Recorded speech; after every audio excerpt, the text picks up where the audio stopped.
Now we can more. See you. You can hear. Will you please more now? Yes. Thank you.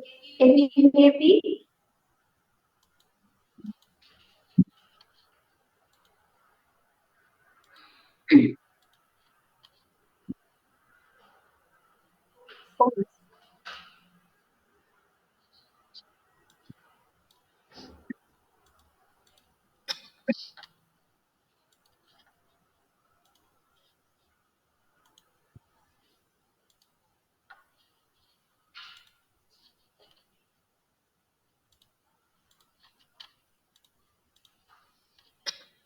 Okay, so hello everyone today. Hello, Miss Dinky Asia, Mr. Chia today, and other authors in the session.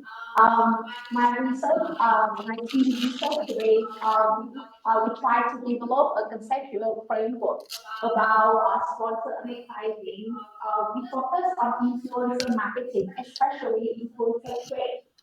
What kind of characteristic of an influencer that might influence the consumer behavior in the digital era?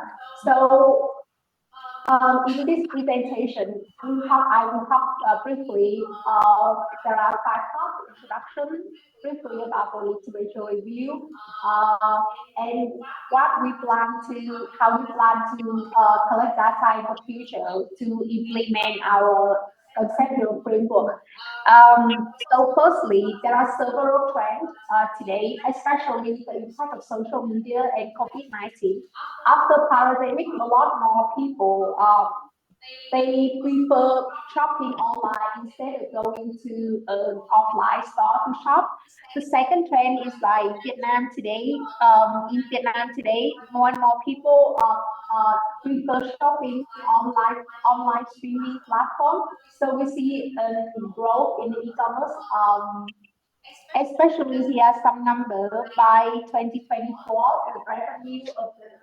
the revenue of e-commerce growing in Vietnam reached 650 trillion VNT by 2024. Also, here are some numbers in daily live streaming in Vietnam, estimated from between 70,000 to 80,000. Um, Another trend in social media marketing is more brand investment on influencer partnership. So by 2022, three-quarters of marketer plan to invest in influencer marketing, and also, especially in Generation Z, which was born from 1997 until 2010, more people pay attention to shopping online. And so, what about our study? Is focused on investigate the impact of influencer trade, especially the expertise, the information quality, personal branding, and trustworthiness, and how these trade influence the perception consumer with the moderating growth of sponsor advertising. So the aim of the research is to develop a conceptual framework of future research on the relationship between this trade and consumer purchasing decisions. So here are the brief research model. I will talk in detail about each and every variable here. First one is expertise. So expertise is defined as the depth of knowledge or acquisition with a specific issue, animal and individual to well influence this specific domain by leveraging their professional experience, position, or background, and especially in influencer marketing, the knowledge or the expertise of an influencer will positively influence consumer perception of advertisement and their purchase intention.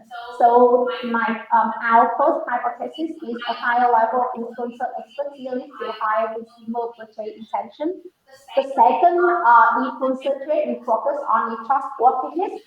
So trustworthiness and expertise together they comprise credibility of an influencer, and trustworthiness improve integrity, honesty, and believability of an endorser, contributing to their perceived reliability. And finding from a lot of legal research find out the significant influence of celebrity trustworthiness and consumer purchase intentions of our second hypothesis is high level influencer trustworthiness leads to high consumer purchase intention. um, the third trait focus on is information quality. So among a lot of information we are exposed today, the quality of information focus on the accuracy, the relevance, the completeness, the timeliness, and consistency. These are the criteria normally are used to evaluate the quality of the information. And according to a lot of research I thought here, consumer perception of information quality can impact their purchasing behavior, leading to our third hypothesis. And another trait we focus on personal branding. So personal branding encompasses own impression, beliefs, and perception of the whole about an individual based on their knowledge, ability, experience, and achievement. A personal brand can comprise both internal and external aspects, and the shaping of personal branding can enhance consumer awareness and influence buying behavior. Therefore, we have our fourth hypothesis: higher degree of influencer personal branding lead to a higher consumer purchase intention. And lastly, we want to know if sponsor if with the presence of sponsor advertising may affect or may not affect consumer purchase intention, because sometimes the presence of sponsor advertising may how to say discourage consumer from purchasing the products or service. So in our research, sponsor advertising will play a moderating role, and we want to know if it is significant or not. So here is our fourth hypothesis with the appearance of sponsor advertising. So finally, this is conceptual framework.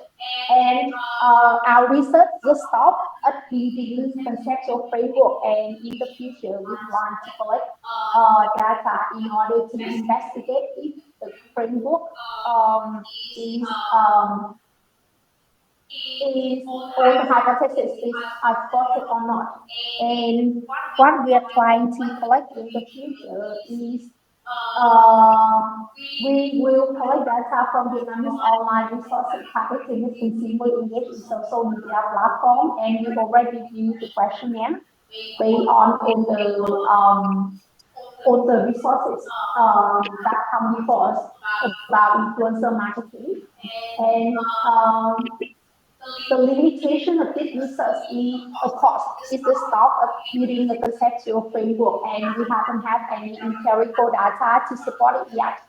And also, because the short duration,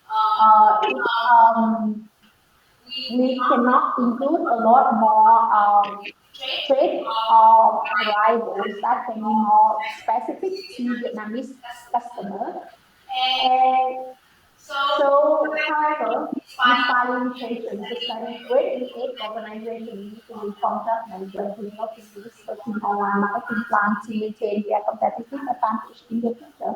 Thank you very much. Thank you for your very nice topic about the sponsor advertising. So now we would like to invite the more yes, Yeah, do you hear me? Thank you much, Phương Thảo, for your presentation. Um, I think the contribution and key ideas of the paper that the study was to develop. Could you hear me? Yes. Yeah. Um, Well, I see that from the study that the aim of the study was to develop a conceptual framework for relationship among influencers, trades, sponsor ads, and consumer purchase intention, right? Qualitative and quantitative methods were reported to be used in this study. As for qualitative research findings, a conceptual framework was provided demonstrating the relation among influencer traits and consumers' purchase intention with sponsored ads as moderating variable. Um, Existing literal gaps, along with indicator for variables, were also addressed. So this is expected to provide implication for future study in influencer marketing. Um, I have some questions regarding the work that the first is about the metric properties of the instrument. Um, Quantitative methods were also mentioned in this paper. However, the findings of such were not explicitly included. So, given the importance of the instrument to this study, we'd like to know more about the process of instrument development and its metric properties, as illustrated in the table one, mainly reliability, construct validity, etc. So, to be more detailed, my first question is that what are the criteria that were taken into consideration for the selection of pre-existing scales in the table one of your study? Can you introduce about the criteria that you take into consideration for the selection of pre-existing scales? Um, The table one.